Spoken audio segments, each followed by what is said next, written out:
Hi, I'm Red Berenson, the head hockey coach at the University of Michigan, and you are watching The Hot Seat.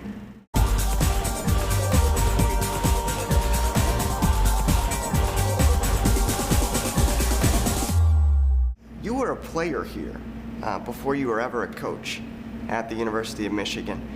Can you sort of describe the moment when you as a player decided that this was the place for you? I mean, why did you choose Michigan as a place to go? Well, to begin with, I was from Western Canada and a small city in Saskatchewan, and we went to the library and we looked up the accredited schools in the U.S. that had hockey, and Michigan was near the top of that list. And it was only an hour from Detroit, where Gordie Howe played. And so it had a lot of appeal because we didn't trust that all the U.S. schools were as good as they might be. And so anyway, we wanted to go to a good school. And when I came down here on my official visit, Al Renfrew was the coach, and I was blown away by Michigan. The stadium, the size of the school, and everyone was so proud, even in those days, to be at Michigan, and they all raved about Michigan. So it was easy for me. I didn't even think about how good the team was or what the rink was like. It didn't matter. I just thought, this is the place I want to go to school.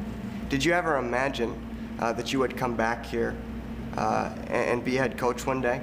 No, I never really wanted to be a coach, and I had all these other things I wanted to do, but coaching wasn't one of them. So it's really, you never know how your life is going to turn out. I was lucky enough to play pro hockey for a long time, and then they got me into coaching as a finish to my hockey career. They wanted me to stay in St. Louis and help the team as an assistant coach. That got me into coaching a little bit. Then Michigan actually offered me the job here on 2 different occasions while I was coaching in the NHL. So it didn't work out then, but eventually it did, and I'm glad I'm here. So it's been said by many that often great players don't go on to make great coaches. Do you agree with that? I mean, what's your opinion on that? I think it's harder for great players, and I don't put myself in that category. But I've seen players that their standards were so high and the game came so easy to them that they couldn't teach it, they couldn't understand where a lesser player was coming from and maybe didn't have the patience to coach them.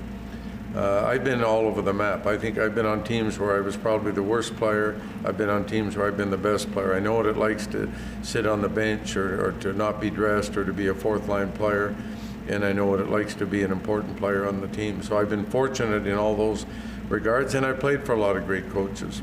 And I think you learn something as you go along, but I think it's harder for some players to coach than others. I want to go back a little bit to your playing days. There's a specific date, November 7th, 1968. That day was a day that you scored 6 goals in an NHL game, and that was against the Philadelphia Flyers. I mean, could you sort of describe that game? I mean, were you going into that game, did you have any sort of different feel, or you just went out there and played hockey and you ended up scoring all those goals? It was November the 7th. I think it was 1968, as you mentioned. It was pretty early in the season. I was playing for St. Louis. I can't tell you I was off to a great start, because I remember after the first goal, which was in the last minute of the first period, and I said to myself, well, thank God I can still score. So I hadn't scored in a few games. But then as the game wore on, it was just one of those games where everything went in. The nice thing about it was we did not like Philadelphia. They were a big rival of St. Louis's at that point. That was in the, I think, 2nd year of expansion. And so it was good to go in their building and win that game, and then I had a good game. Everything went in, and the good thing about it, looking back, there were no power play goals, no empty net goals, no sloppy goals. They were all 5-on-5 goals. But it was, when you listen to Dan Kelly, the great announcer from St. Louis, and I've got the radio clips of that. It's pretty good. Brings back some good memories, but it's always the defenseman gets a puck, Picard gets it, and he moves it up to McDonald to Berenson. Van Imp lost it to Berenson. Berenson has a break. One man back. Here he comes. A shot. He scores! So it was coming, all these plays were on rushes, and I just happened to be the benefactor on the rush. Wonderful. That must have been quite an experience. Well, it was good. You know, I can tell you my teammates were more excited than I was. And I didn't know the relevance of or significance of a 6-goal game, but I wasn't overly surprised and I wasn't overly excited. It was I had a good game. The next game, I never got a goal, so it kind of evens it out. You say, well, what is that? You know, but. Yeah. But as you know, it's funny, after all these years, that only one other player has done that. You've accomplished so much. So how do you continue to get up in the morning and continue to set goal setting? I mean, continue to set those goals for yourself day in and day out and not just sort of get complacent or have a plateau?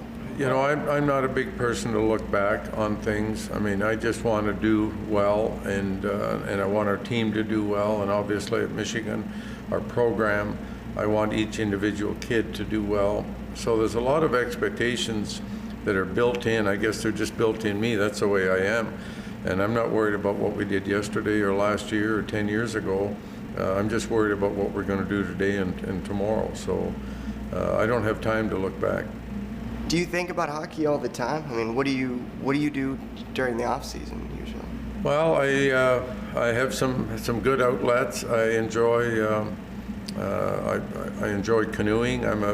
We go on wilderness canoe trips every year. I make sure I go on that trip, and that's an important part of my off season. That gets me away from everything.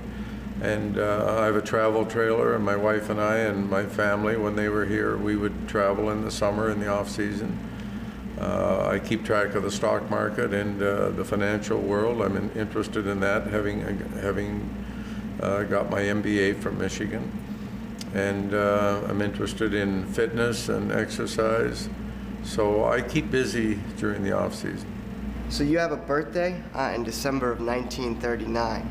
Do you feel that every year that passes and growing older, does that make you have sort of a different outlook on the way that you go about even coaching or just your daily life? Do you become sort of more philosophical about life, or do you still have the same zeal and the same fire that you've always had? I think a little bit of both. The one thing that's helped me survive as an older coach is I've had a great staff at Michigan and a stable staff, and our assistant coaches have been terrific. And that's taken a lot of the day-to-day concerns off me. I don't feel like I'm leading the charge single-handedly. I think we have a team of coaches here, and that's been important. And then we've had good kids in our program and good teams. And you know, I wouldn't be coaching if we weren't experiencing success. And it would be easy for me to walk away and say it's over. But I've been fortunate. I have good kids, great kids, and some great teams and a great coaching staff. Speaking of the teams, have you noticed a difference in the personalities or the generations, I would say, of players that you've coached over the years? Does that change? Yeah, I think there's a big difference. I think kids now, they're a little bit of that fast food generation. They want it right now. And in fact, there's a lot of entitlement going on where kids feel they're entitled to something. And of course, the old school players would earn it. And so it doesn't all happen, and particularly when you come to a school like Michigan. You know, school doesn't come easy.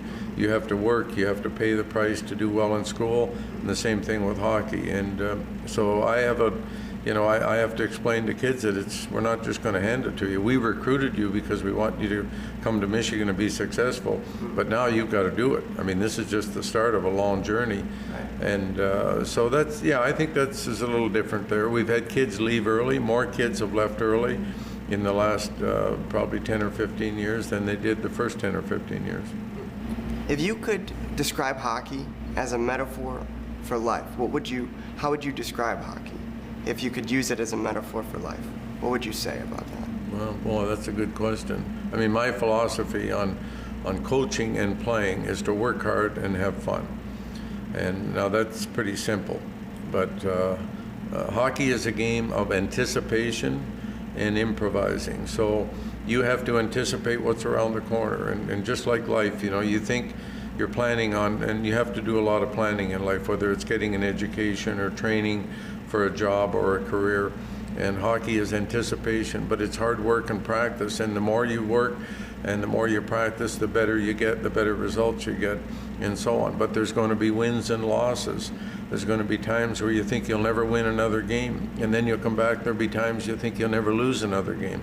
So hockey is just like life. You'll take your bumps and your bruises, but in the end, it's worth it. Of all of your accomplishments and everything that you have accomplished at Michigan, as well as in other leagues, do you have one that you'd like to share with us, one that sticks out? Well, I will tell you as a player, my most significant accomplishment, I felt, was when I finished up at Michigan in the NCAA tournament, and the Montreal Canadiens signed me and took me to Boston, and I played the next night for Montreal. I just felt like I'd done it the right way. I was graduating from Michigan, and I was getting a chance to play in the NHL, and people had told me for years, you'll never make it to the pros, you'll never make it to the NHL if you go to school. And I felt strong about school, and it worked, and it still works. My accomplishment here at Michigan as a coach, I think, is helping other players live that dream. And they don't all make it to the NHL, but boy, we have a lot of successful people that aren't playing in the NHL, and I really believed in life after hockey, and it's so important, and it's so nice to see our players that were great players at Michigan move on and have a significant career after hockey.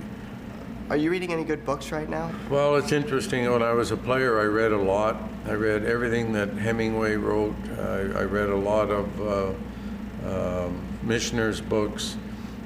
Lately, I've read more books on motivation, and I read Endurance, for example, is a terrific book, and I read Lance Armstrong's books, and so on. So I try and read stuff that is pertinent to today now, and even values and motivation. Do your grandkids, do they call you coach or do they call you grandpa? No, they call me Papa, usually. Oh, Papa. Yeah, one calls me Grandpa, another one calls me Grandpa Red. Okay. Papa Red. I've got 8 grandkids, and so I answer to different names, it seems, with different grandkids. Who is your favorite musician? What do you usually listen to in terms of music? Well, when I was growing up, the person that influenced me the most, ironically, was Elvis. And I loved Elvis, and I still do. So I've had a lot of other, we listened to big bands when I was young, but really Elvis was the one that got me going. I enjoyed Elvis. I remember taking a calculus test in Michigan, and I was really struggling in calculus, and I spent about 3 days just studying as hard as I could from morning till night, and it was listening to Elvis and studying calculus. It doesn't sound like it should mix. That's funny. But it worked. There we go. Hey, anything to make it work. Well, that was, Elvis was inspirational to rock and roll, and he got me at a young age where I was really impressionable, and I followed him his whole career. I got to see him a couple of times in Detroit when I was playing for the Wings, so it was interesting. So if there was one musician or singer, it was Elvis. I know you had a wonderful season last year and went very far in the postseason. What are some goals that you're working towards for the 2011-12 season? Well, this year's a new season. It's a new team, really, when you think about it. You have your senior class are your leaders. You're as good as your senior class.